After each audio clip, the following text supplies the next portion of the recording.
everyone. Andrea Pearson here with Kevin J. Anderson. Kevin J. Anderson. Yes, here we are. I'm not looking at the right part there. Yeah, the camera's right here. I'm looking at you. We just got off a panel. We've been at a conference. We're kind of tired. And we're tired, and it's after lunch, but we are still enthusiastic about writing and connecting with our readers and writing stories and catching up on the emails that we left behind during this whole week of busy stuff. So those poor readers. Okay, ask your questions. My questions. Let's see. I want to talk about brainstorming plot. How you write really fast. How do you brainstorm plot that quickly?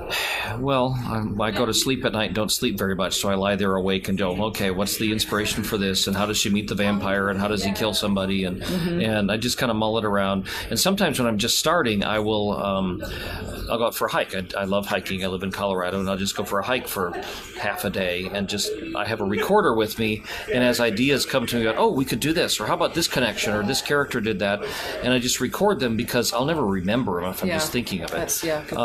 And I like to write notes down, and in fact I just edited this gigantic epic fantasy, and it's a trilogy, and this is book one.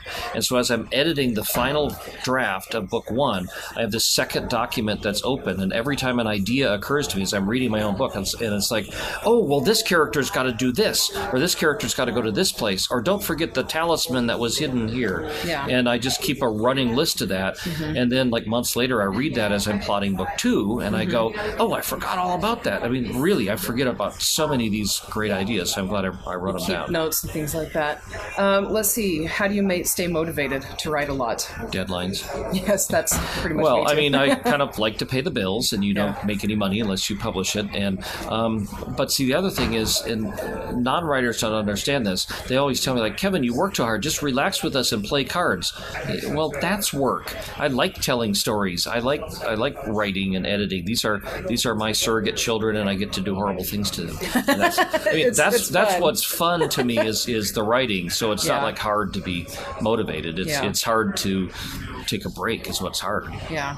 And how do you connect with your readers on your newsletter list? Well, it's newsletter. I have very active social media. I've got like 3 Facebook pages. I've got a Twitter account. I've got Instagram. I've got a blog. And I do a lot of things that have nothing to do with writing. I climb mountains, and I enjoy microbrew beer. And well, so does Andrea. We do all kinds of beer all the time. Definitely, especially while I'm pregnant. Yes. And let's see. We have cats, and my wife and I do all kinds of. We travel a lot, and so I try to make me an interesting person rather than buy my book, which gets really boring. Really and the fans actually get invested in here's the mountain that you climbed, or and they'll send me suggestions of, have you done this trail, or you connect with them. Oh, and I'm a huge Rush fan, the rock band Rush. And there are times I'll like at random throw out a line from a lyric from a Rush song that I really like, and I won't put any context. I'll just